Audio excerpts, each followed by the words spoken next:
So who wants to go to a convention? Me, I do. And it took Kirk Fogg to make me come out of cosplay retirement. This is not sitting right on my head. Oh shoot, this fell out. Let's fix that. And oh no, no, no, no, don't you think that I am the only person on the Silver Snakes? I have a big head. Where are you? Also, Silver Snake, best team. Best team, best team, best team. So yes, it took Kirk Fogg for me to come out of cosplay retirement. And D. Bradley Baker, Olmec's voice is there. Yes, but it was Kirk Fogg's announcement that made us go, so we're doing the Legends of the Hidden Temple thing now. Finally. After years of wanting to do it. We've been threatening to do it for years. This weekend is the weekend. Let's go convention. As one should, I suppose. You don't want me to survive. I mean, I never said that. You want me to die. No, no, no. Just Sandy. Ooh.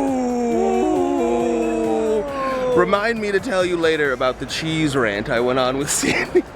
Is that what you were talking about in the live that one day? Because I never did reach out to Sandy about that. It was great.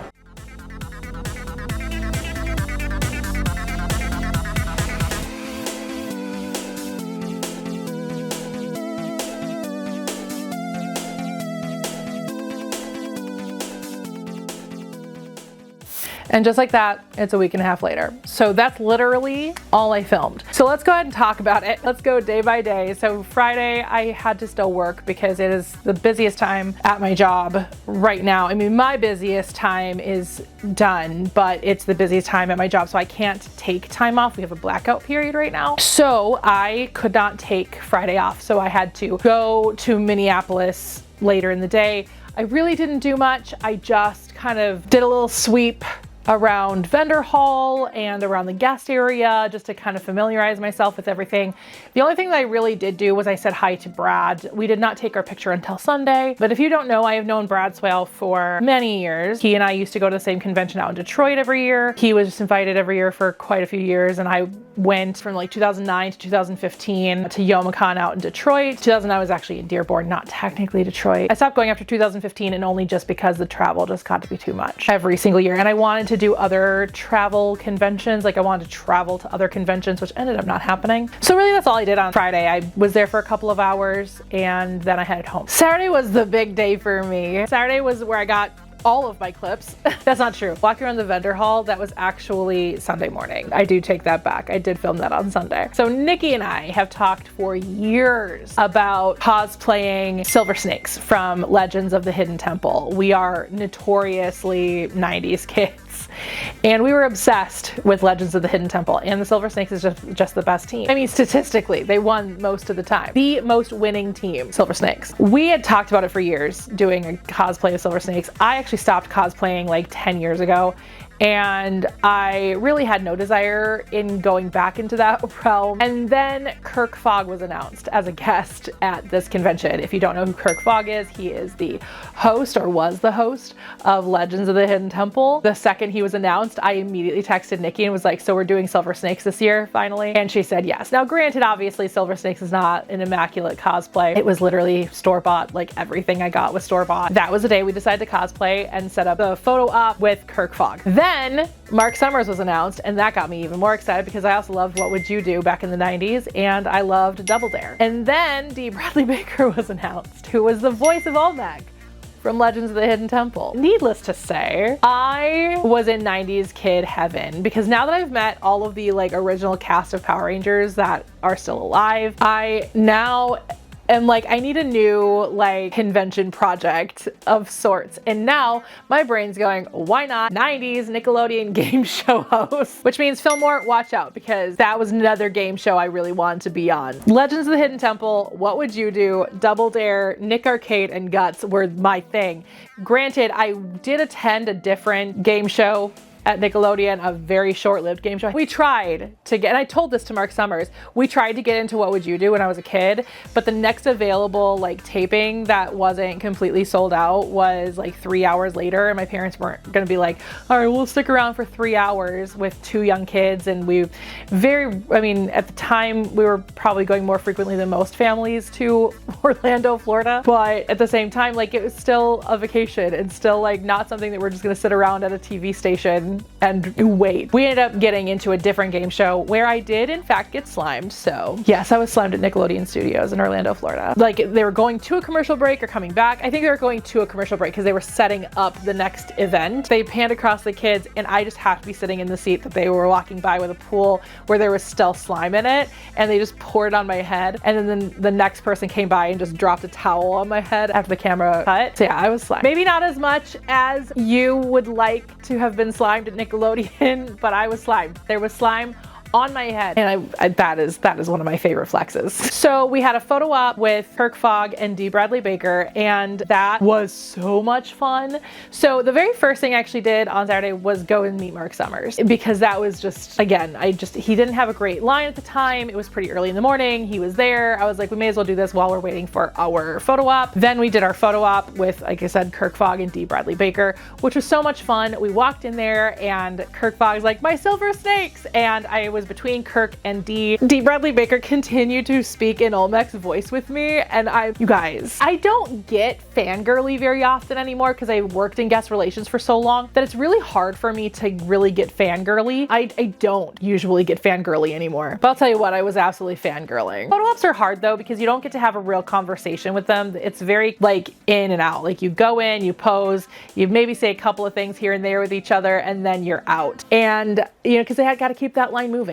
You know, I don't do photo ops very often anymore just because of that. Like, I like meeting them at the table where I can have more of a conversation with them. So at Twin Cities Con, they also did some kind of like Death Note reunion of sorts. Like, Shannon Chan Kent was supposed to be there, but she had to cancel last minute, so she was not there. But Brian Drummond was also there, as well as Alessandro Giuliani was there. I got to meet both of them. I met Brian Drummond first, which was really fun. He made fun of me for not bringing an apple.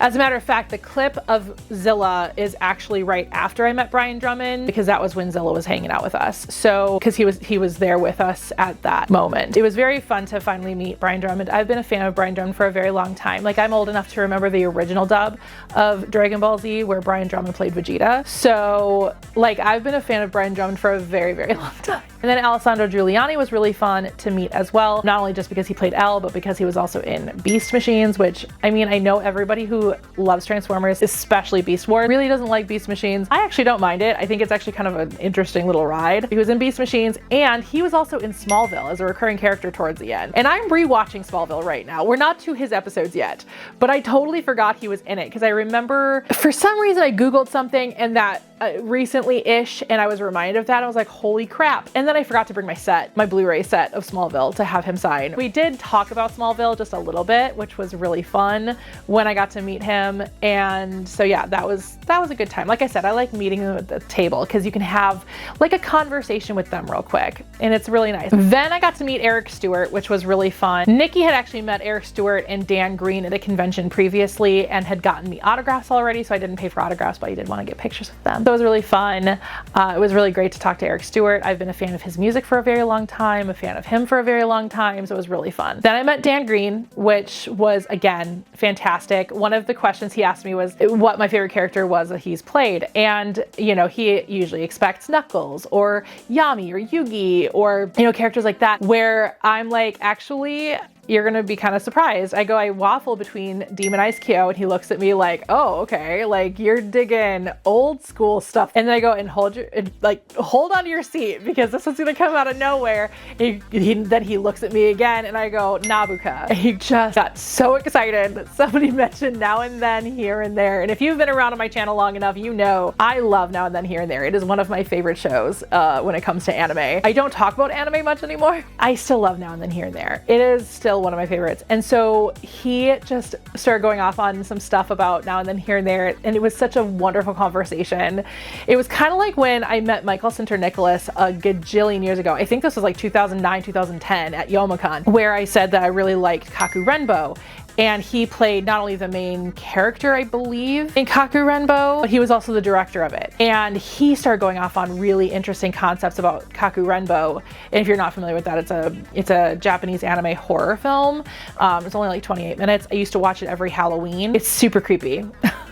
Matter of fact, Wicked, the movie Wicked, both the first one and the second one, because I've now, as of recording this, have seen the second Wicked movie. The puppet that they use for the wizard's talking head thing. It is a puppet, mind you. An unbelievably articulated puppet. Incredible. But that puppet reminds me of the demons in Kaku Renbo. Anyway, total side story.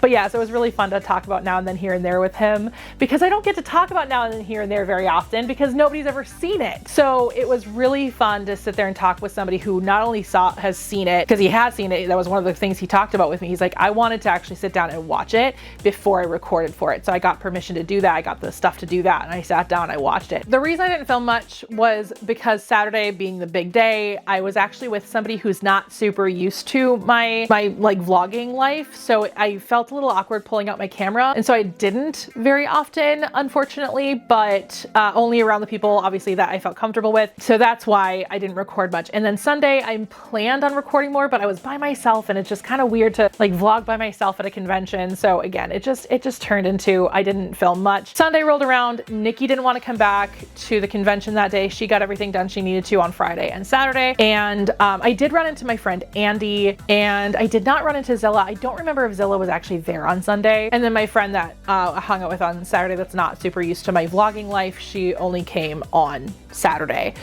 Though shout out hi, because I told you about my vlogging stuff, and so I don't know if you're watching this now, but hey, what's up? So on Sunday I went and I bought everything that I bought like from the vendors side of things, which is pretty normal for me. I usually wait until Sunday to buy those things.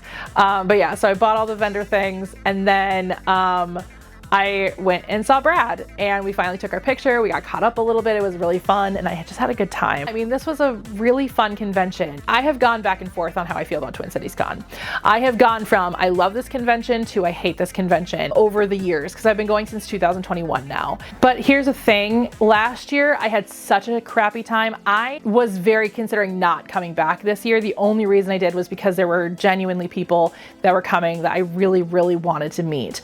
I was not VIP this year because of how badly that was handled last year. But I will say they took what we had to say to heart, and they fixed so much of what we complained about last year. And I will say here right now, this is the best Twin Cities Con I've attended as far as the actual like functionality of it. Like we didn't even need the stanchions going through security this year. Like they handled it so very, very, very well. Because if you remember last year, I talked about how like I had to go through the same line as people with day passes, weekend passes, and without passes. They had a completely different entrance for VIP this year. So Nikki got to go through a whole different entrance than I did. They did a whole bunch of really cool things that really fixed a lot of the problems. They still have registration where vendor hall is, and that still feels a little less intuitive to me, but it worked this year. So honestly, I am very impressed with how this year went. Maybe they really are listening to the people when we complain about stuff, and that makes me feel good. That definitely makes me feel good. So who knows next year if I can afford it, maybe I'll get a VIP badge again. We'll see. Also kind of depends on who they start announcing as guests at that, you know, as I'm kind of like thinking about it. Because obviously there's not much of VIP except for, I guess now, a new entrant and a lounge, unless there's guests that I want to, you know, kind of skip the line for a little bit. So anyway, it was a great convention. I had a good time, and I'm glad that I went again, and I'm glad I gave them another chance after such a crappy time last year. I'm really glad I gave them another chance. So anyway, if you went to Twin Cities Con, let me know in the comments. Let me know if it was your first one, if you've been there before, if you felt the same way that I did, that they really fixed a lot of the problems that they had last year. Because I feel like last year was their worst year that they've ever had a convention. Like, it was not good. It was not good. But this year, they really, like I said, fixed a lot of that. So let me know in the comments, and I will talk to you all very, very soon with another video. If you want to see my last year's Twin Cities Con adventure, you guys can click right here. I'm pretty sure I filmed the vlog the time right before that too, or vlogged my experience before that as well, but I'll put another Twin Cities Con video here. You can click here to subscribe, and I'll see you all next time. Bye!